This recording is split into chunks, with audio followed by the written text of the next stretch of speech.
Estamos de vuelta en Buenos Aires Cosmopolita, ya son las 13 horas y 30 minutos de la tarde en la ciudad autónoma de Buenos Aires.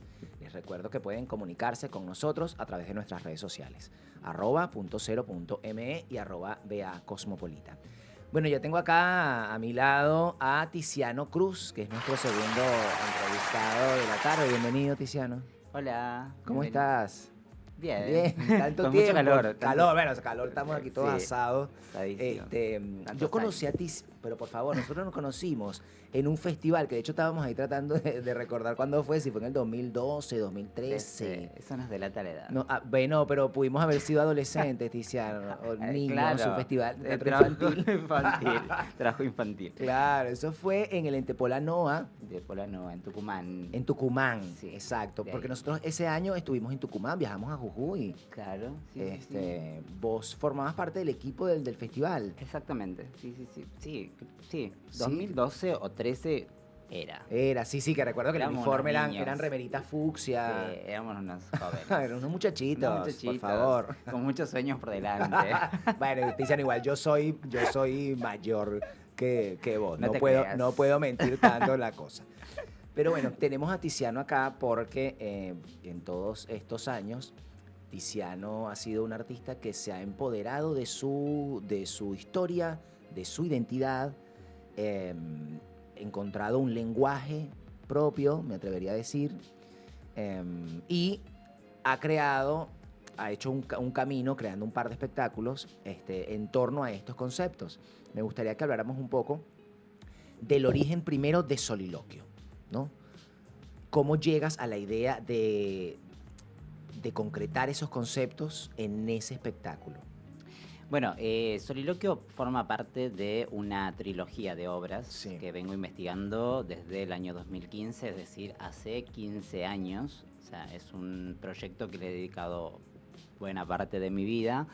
Es la segunda pieza de la trilogía que se estrena en el 2022 y es una coproducción con el Festival Internacional de Buenos Aires, el FIBA. El FIBA. Y es la obra que me ha permitido a mí la internacionalización de mi trabajo. Claro, viajar. Viajar. Y es una obra que habla un poco, reflexiona sobre el racismo estructural que existe en Argentina, problematiza el lugar en el que vivimos, de vivir en Argentina, que es un país sumamente complejo porque es un país sumamente centralista donde todo pasa por la capital. Hay un centro que define lo que es la periferia, ¿no? Entonces, de alguna manera, esta obra habla sobre un poco de eso, ¿no? De cómo pertenecer a una cultura, a un cuerpo, a una tradición y demás que está en los márgenes. Pero ¿cuál es esa cultura, ese pueblo al que vos perteneces y que, sintiendo que estás en el margen, reivindicas con este espectáculo? Bueno, yo soy de Jujuy, de un pueblo que se llama San Francisco, que queda en el departamento Valle Grande. Nadie lo conoce porque es la zona no explotada turísticamente, no turística, entonces recién están llegando, uno no sabe si es bueno o malo. Qué buena reflexión. Podríamos estar horas reflexionando si el Claro. turismo es bueno o no bueno en Tilcara, porque, sí, Tilcara y Humahuaca, que son los lugares que más se conoce dentro de la provincia de Jujuy, Sí. declarado Patrimonio de la Humanidad por la UNESCO, y bueno, y yo siempre problematizo, digo, ¿es bueno o malo? Y habría que discutirlo. Bueno, pertenezco a la región que nadie conoce, salí de ahí muy joven, muy changuito. Muy changuito. Muy changuito. Y bueno, eso, viví en la pobreza absoluta, pertenezco a una comunidad indígena de ahí de la región, yo soy descendiente de comunidad aymara, entre aymara y quechua, que son las dos comunidades que son hermanas. Sí. Y un poco habla un poco la obra sobre eso, ¿no? De cómo dejar de negar, ¿no? Yo siempre hablo de que en Argentina, al ser un país sumamente complejo, al tener una imposibilidad de un blanqueamiento físico, se produce un blanqueamiento ideológico, ¿no? Ok. Y eso pasa con las personas, incluidas a las personas de la propia comunidad, ¿no? Hay muy pocas personas que se definen o autoperciben como personas indígenas, aunque tengan todas las características o los ancestros o la línea de sangre que sean indígenas, ¿no? A eso llamas blanqueamiento. Ese es un blanqueamiento ideológico, ¿no? Porque claro, vivimos en un sistema donde uno prende no sé, el canal de televisión y escucha que hablar sobre las culturas indígenas como algo peyorativo, diciendo que son usurpadores de tierra, guerrilleros, bueno, y un montón de otros adjetivos. adjetivos. Y dice, bueno, yo no quiero pertenecer a eso, quiero ser una persona de bien, ¿no? Entonces uno va negando su origen. Y ese negacionismo que hay sobre lo que uno representa y demás, se produce ese blanqueamiento, ¿no? Yo siempre pongo de ejemplo que me parece que es un reflejo de la sociedad en la que vivimos. Hace un par de años, en el gobierno anterior, el presidente Alberto Fernández, en una conferencia internacional, dijo que los argentinos descendían de los barcos, ¿no? Más allá de lo desafortunada que es Sí. el comentario, es un reflejo de la sociedad en la que vivimos, ¿no? De una sociedad que no reconoce el territorio como tal, ¿no? Como que asume que la conformación de Argentina efectivamente viene de los barcos con la migración de Europa, ¿no? Y eso tiene que ver con esto que decía al principio, de que pertenecemos a un territorio centralista donde todo pasa por la capital y la capital está mirando a Europa. Y yo siempre digo, y Claro. una vez lo dije en una entrevista y me mataron, porque yo dije, Argentina está mirando a una, Buenos Aires está mirando a una Europa vieja, porque Europa está pensando en otra cosa y Buenos Aires sigue pensando como hace 25 años, está quedado en los 2000, me mataron con eso. Pero es un poco eso, porque digo, de alguna manera, por algo mi trabajo tiene repercusión en la escena internacional, porque Europa, sobre todo, se está problematizando el rol que ha tenido en la usurpación de nuestros territorios, ¿no? Pero mira qué interesante que justamente un espectáculo que aborde estos conceptos y que, bueno, su creador tenga esta postura de decir, bueno, en Buenos Aires mira a una Europa que ya no es, que ya no existe, justamente haya tenido como tanto éxito y recorrido en Europa. ¿Cómo ha sido tu proceso como de ir registrando el camino que ha hecho Soliloquio y que has hecho vos en ese Bueno, sentido, ¿no? Con esa dicotomía de lo local y lo europeo y presentándote en festivales en Europa? bueno, primero que cuando en el 22, cuando yo llego al FIBA, era la 15ª edición del FIBA. El FIBA, la primera edición se hizo en el 97. En 2022 era la 15ª edición, o sea, Sí. se había hecho 15 veces. Y es un festival con repercusión internacional, donde se supone que se muestra el mejor teatro de Argentina, ¿no? Y Dificilísimo. las mejores obras también del mundo. Em, y era la primera vez que un artista del norte de Argentina dirigía un espectáculo en ese festival, ¿no? Entonces, esa era mi carta de presentación. Yo siempre decía, es la 15ª y es la primera vez que un artista del norte de Argentina. Es la primera vez que invitan a un director, y obviamente ese fue como mi carta, carta de Claro. presentación dentro de ese programa y demás. Y la verdad que a mí me sorprendió porque yo cuando estreno el espectáculo tenía muy poco tiempo de desarrollar la obra, la monté a la obra literalmente en 2 meses, o sea, la escribí en 12 meses, la escribí en plena pandemia, cuando me llamó Federico Irazábal, que es el director actualmente, creo, Del FIBA. del FIBA, porque bueno, hay unas cosas políticas que no sabemos qué va a pasar con FIBA. Y me llama para hacerme una propuesta, voy y efectivamente era para que dirija este espectáculo. Yo le dije, tengo esta posibilidad de hacer, tengo una propuesta que es más en el espacio público y otra para algo más cerrado. Me dijo, bueno, mándame la propuesta, se las mandé, me dijo, hay que trabajar las dos. Son las dos partes de un mismo espectáculo. Exactamente. O sea, yo O sea, había... ambos son soliloquio. Exactamente. La idea original, que un poco ya lo he contado en otras entrevistas, era bailar las 70 cuadras que tiene la calle Corrientes, que son 7.2 kilómetros, bailar despidiéndome, ¿no? Porque yo tengo también la teoría de que uno que se dedica a las artes escénicas y pertenece a esta periferia en la que hablamos, siempre está soñando con poder llegar a la calle Corriente porque quiere estar como en la gran marquesina En y la demás, Broadway la de Buenos Broadway de Aires. Buenos Aires, y tiene ese sueño y trabaja muchísimo para eso, ¿no? Pero cuando llega a Buenos Aires se da cuenta que esos espacios no nos corresponden porque pertenecen a otras estéticas, ¿no? Para bien o para mal, digo, eso es Sí, no, otro pero tienen tema, otros ¿no? Pero es estándares. otras estéticas. Entonces, de alguna manera, mi acción tenía que ver con bailar esas 70 cuadras, despidiéndome de ese sueño americano o ese sueño Sí, porteño, artístico. de artístico, no, por una cuestión de logística no se podía bailar las 70 cuadras, reducimos las 70 cuadras a 7 cuadras de la calle Corriente ahí fue como un gran hallazgo de poder incluir a comunidades indígenas o a personas migrantes, y en esa oportunidad intervenimos la calle Corriente en la puerta del Teatro San Martín, Sí. y todo lo que representa el Teatro San Martín, con 70 personas de un grupo de morenadas, que son personas migrantes de Bolivia, Perú y el norte de Argentina, que viven en el barrio 31, ex Villa 31, ¿no? Y junto a ellos recorrimos esas 7 cuadras, y recorríamos las 7 cuadras, se leía un manifiesto, un poco de lo que estoy hablando ahora, Sí. se ingresa al espacio que era en el Rojas, que En el Centro Cultural Rojas. Exactamente. Y ahí sucede la otra parte del espectáculo. Entonces, Soliloquio básicamente es una obra que está dividida en dos partes. Una que tiene el site specific, que es como trabajado más en territorio, que cuando viajo, lo que hago es, tengo como un orden de prioridades. Siempre trabajo con comunidades, y es comunidades indígenas andinas. Si no hay comunidades indígenas o es muy difícil conseguirlas, trabajamos con comunidades migrantes de cualquier origen. latinoamericanas.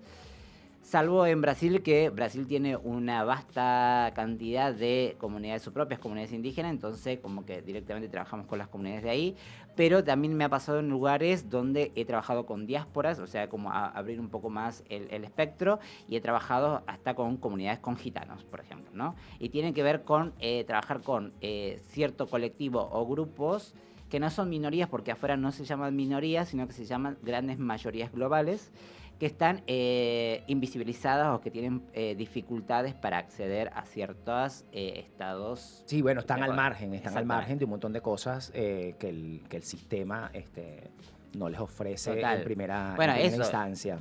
Monté la obra en 2 meses. No tuve tiempo de armar una carpeta. Nada, porque no tenía tiempo. Y estreno el espectáculo, no sabía si me había ido bien, nada. Había ido un programador, un español, a ver el espectáculo, y al otro día llegó, se corría la bola de que algo pasaba con el espectáculo. Y al otro día, justo yo estrené casi al final del FIBA, del festival, fui a una fiesta de cierre, o sea, ser un sábado, el domingo cerraba el festival, el sábado voy a la fiesta, Y llego ya a te la estaban fiesta. esperando con una propuesta. No, y llego, suponete, después de la función, llego a las 10 de la noche, hasta las 3 de la mañana, no paré de hablar con programadores de gente interesada en mi trabajo. Algo había pasado que era la revelación. Ok, del festival. Y todo el resto de programadores, todos el domingo en la última función. Y el día lunes, casilla de mail llena de pidiéndome la carpeta, que por supuesto no la tenía.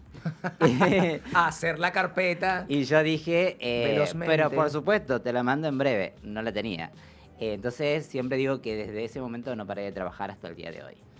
Estéticamente, en la propuesta, con estética me refiero, por supuesto, al vestuario, a la música, a lo que proyectas en el escenario. ¿Dónde está la decisión fuerte estéticamente? Porque hay algo también vinculado con el cuerpo, con la exposición del cuerpo y con los materiales que usas sí, en es las telas. Si uno ve la puesta, digamos, es una obra sumamente minimalista. Sencilla en ese sentido. Por ser técnico. Técnico, para no decir es pobre. Porque en Soliloquio soy yo y mi alma. Y tiene una tarima blanca que originalmente yo quería que sean 3 tarimas porque son como 3 actos. No nos dio el presupuesto, por supuesto, para 3 tarimas. Entonces hicimos con una, y en la escena la voy corriendo así. Bueno, está bien. La vida misma de las comunidades minorías. Ese accidente, llamémosle, o esa precariedad en la que vivimos, es un poco un reflejo de cómo cómo creamos nosotros, ¿no? Y eso se ha vuelto un poco mi estética. Digo, yo ahora en la última obra que estrené tengo financiamiento extranjero, que estrené en uno de los festivales más importantes, pero digo, eso no modifica mi estética. Yo sigo trabajando con las cosas justas, porque pienso que, no hago teatro de living con todo el respeto a la gente que Está hace bien, teatro está de bien. living, de calle Corriente, bellísima. Yo no hago ese teatro, ¿no? Mi estética se caracteriza por otra cosa, ¿no? Por poner en escena elementos justos que estén cargados de historia, de símbolos y Sí, demás. con la semántica necesaria Esa- para comunicar lo que Exactamente, tienes ¿no? que comunicar. Y todos los elementos que uso en las obras, en las dos últimas, son elementos que traigo de mi comunidad. Guayqueicuna. Huaycaicuna es la última. Perfecto. Entonces, ¿qué hay en Guayqueicuna de todo el discurso que vos querés comunicar al mundo que no entró Bueno, yo digo, en soliloquio? perdón, uy, casi tiro todo. La trilogía está dedicada a una parte de mi familia. La primera, que se llama Adiós Matepá, que gané la Bienal de Arte Joven en el 2019, lejísimo parece. Hice solo unas funciones, no la volví a hacer más. Después de hacer esa obra dije, no quiero hacer más teatro, Ok. pero acá me ves. Igual estas obras tienen de teatro y tienen de Performance. Sí, yo digo que hago, mis espectáculos son más una experiencia más que otra cosa. Un poco para cuidarme también. Para poner Para poner claro. para unos límites ahí que, Porque no, que te puedas mover. yo no ensayo. Odio la palabra ensayo. Yo ¡Guau! monto. Digo, nunca hago un ensayo general cuando viajo. Como digo, la luz, perfecto, listo. Es lo que el cuerpo le pasa ahí con el material que se encuentra, listo. Performance. Bueno, la primera obra estaba dedicada a mi padre. Sí. Soliloquio está dedicada a mi madre. Y Guayquicuna es una obra que está dedicada a mis hermanos. Esta obra, este proyecto de trilogía, tiene el gran nombre que se llama Tres maneras de cantarle a una montaña, ¿no? Entonces cada obra es como yo imagino que hay un niño que está frente a una montaña y le canta, ¿no? Entonces la primera obra es un canto, la segunda, y así, sucesivamente.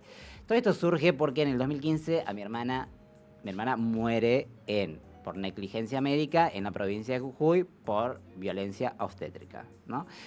Entonces de ahí yo me hago como la gran pregunta de qué lugar tiene el arte del cuerpo en un país donde mi cuerpo, nuestro cuerpo de mi comunidad, desaparece ante el anhelo de una sociedad blanca, ¿no? Entonces lo que hago con las tres obras es ver un poco los roles que fueron teniendo mi familia dentro de este caso a raíz de la muerte de mi hermana, ¿no? Entonces, la primera obra es un acercamiento con mi padre y a la vez una despedida del teatro aristotélico porque Matepac es la etimología en griego de padre. Sí. Entonces la obra se llamaba Adiós Matepac, como diciendo me despido del teatro griego y empiezo a buscar otra cosa. Camino. Y en soliloquio vuelvo a usar el nomenclador soliloquio, que soliloquio es una persona que reflexiona consigo mismo o reflexiona con el mundo, y es un nomenclador de la estructura teatral aristotélica, ¿no? Como que siempre hago ese juego o esa lectura con el teatro más oficial. Sí. Guayquicuna abandono directamente los nomencladores de teatro más clásicos y uso una palabra en lengua quechua que Guayquicuna significa hermanos míos, ¿no? La diferencia es que en Soliloquio, yo creo que Soliloquio es la obra superadora a la primera. La primera Sí. yo era muy joven, tenía mucha... Bueno, pero tenía el ímpetu, tenía todo el comienza ímpetu, por un... todo comienza por algún lugar, germen. exacto. Entonces era muy joven, y creo que en Soliloquio pude de alguna manera focalizar o conceptualizar eso que quería decir, ¿no? Pero bueno, es una obra que si uno lo ve, es una obra que viene a cantarte las verdades, porque imagínate, son 2 horas de texto, mucho texto, mis obras son mucho texto, mucho manifiesto. Y sin demasiadas acciones. Sin demasiadas, nada, soy yo con un micrófono arriba de un pedestal diciendo solo lo peor de este mundo, así, taca, taca, taca, taca. Y en Guayqueicuna es una obra que lo hemos dicho, es como una reflexión. Una reconciliación. Una reconciliación. Una reconciliación con el mundo, porque entendí en estos años de que las luchas no se pueden hacer solas, ¿no? Y un poco llego también con ese discurso a Europa, ¿no? De no puedo hacer esta revolución indigenista, si se quiere, solo. Necesito, incluso de esos colonizadores, necesitamos esa ayuda, ¿no? Y además, perdón, ¿no? Porque en Soliloquio hay un eslogan que dice hay una economía de la violencia, con esta idea de que el mundo hay mucha violencia y todos generamos violencia todo el tiempo, física o simbólica, ¿no? Entonces decía, basta violencia. Entonces Guayquicuna es un poco una invitación a, Vamos a unamos trabajar en todo, armar conjunto. como micro revoluciones.